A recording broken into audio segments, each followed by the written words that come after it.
fɔnu ne teru ne sigiɲɔgɔnw ani ne kanubagatɔ bɛɛ lajɛlen Evelyn Kumakando ka bɔ k'a da u tulo kan ko kibaruya duman dɔ bɛ n bolo ka fɔ aw ye sannikɛlaw ani feerekɛlaw an ka siti kura monplomb.net nana ka u ka sanni feere lakodɔn walasa k'a nɔgɔya interneti sanfɛ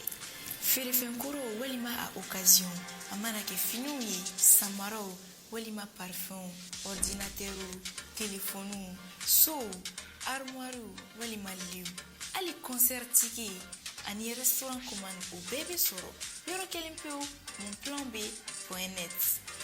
aw y'a cliquer monplomb.net kan walasa k'aw ka feerefɛnw lakodɔn k'aw ka sanni feere nɔgɔya ni k'u matarafa walasa k'aw ka jago lajidi i n'a fɔ aw b'aw ka application tɔ installer aw ka telefɔni kan cogo min Monplomb y'a ka application kura lasago k'a bila aw ɲɛ Google Play Store kan walasa aw bɛ se k'aw ka sanni feere ani aw ka dɔgɔkun tɔnɔ kɔlɔsi lakana ani hakilisigi kɔnɔ.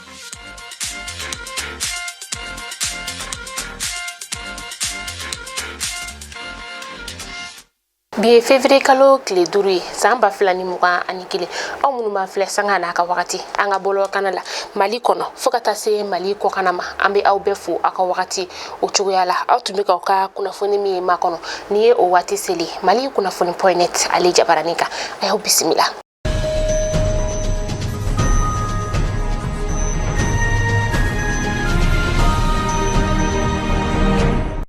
Amanga bi kunnafoni daminɛ ni Gawukaw ka dugu o kɔnɔna ye Gawo gouverneur février kalo tile 3 san 2021 ale kunnafonidilaw wele a yɛrɛ ka fɔlɔ sa kunnafonidilaw wele kun ye fɛn min ye o de ye ani ka sigi ka kuma fika kuma in kɔnɔna la arajo minnu bɛ yen nɔ ani o ɲɛma u ye sigi ka fɔ kɛ u y'a yira ka fɔ ko olu kɔni senbɔlen don Gawo gouverneur ka ko bɛɛ la u tɛ u wele u ka baara foyi la nka gouverneur ale y'a yira ka fɔ ko ni o de y'u ka gɛlɛya ye ko don n'a nataw la ko gɛlɛya bɛɛ bɛna wuli ka b'u kan ka sababuya kɛ u ni u bɛna jɛ ka baara kɛ.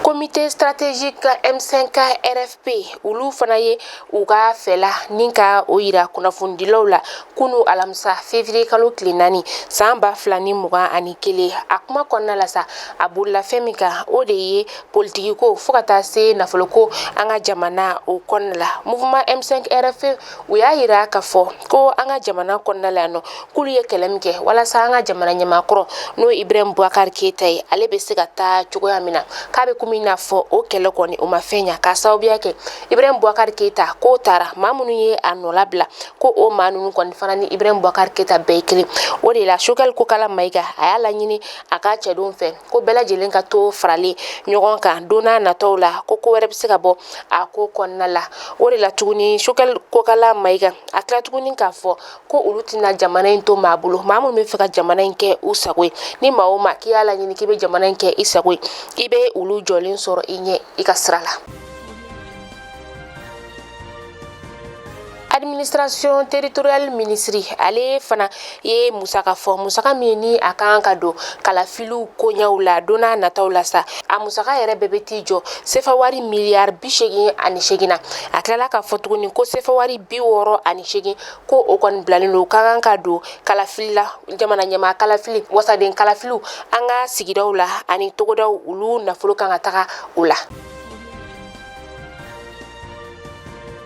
Ministri mbeno ni ale ɲɛsinen bɛ ca koɲaw ma ani sɔrɔko an ka jamana kɔnɔna la kunu sɔgɔma ale fana ye maa minnu bɛ yen nɔ n'olu ka baara bɛnnen bɛ farini feere ani burudila ma a ye sigikafɔ kɛ ni u ye sigikafɔ in kɔnɔna la sa a ye ni maa ninnu a ye u lamɛnni na u y'a yira k'a fɔ ko dɔ de farala farini sɔngɔ kan o de la dɔ fana farala buru ale fana sɔngɔ kan a ka kuma laban na sa a ko k'u bɛna waleya sugu bɛɛ kɛ walasa dɔ farala fɛn minnu sɔngɔ kan sa ni o ye buru ye o bɛ se ka dɔ bɛ se ka bɔ o la cogoya min na olu fana bɛ na u jeniyɔrɔ fin ka se ka o baaraw ni ka olu sinsin.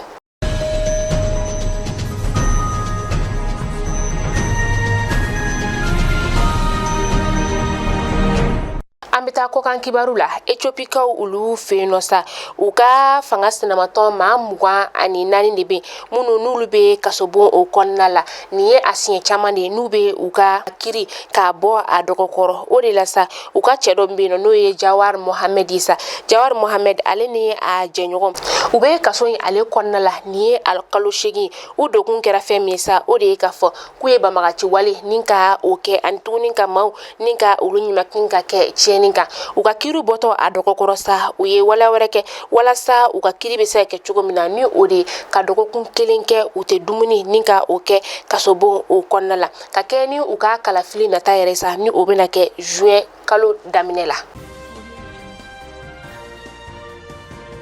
Kenyakaw fɛ yen nɔ sa kabini janvier kalo daminɛ na coronavirus bana ale bɛ ka dɔgɔya u ka jamana o kɔnɔna la coronavirus yɛrɛ ye maa 1,373 ni ka o de bɔnɛ a nin na u ka jamana marabagaw olu kɔni bɛ ka u ka boloci fura kunfɔlɔ nin ka o ma kɔnɔ kalo laban o la sa u y'a yira k'a fɔ ko olu kɔni fana labɛnnen don boloci in baara bɛɛ lajɛlen o ma o de la u tila tuguni k'a yira k'a fɔ ko yani juin kalo san 2022 cɛ u bɛna maa 16,000,000 nin ka o de boloci walasa u bɛ se ka kisi coronavirus bana ma.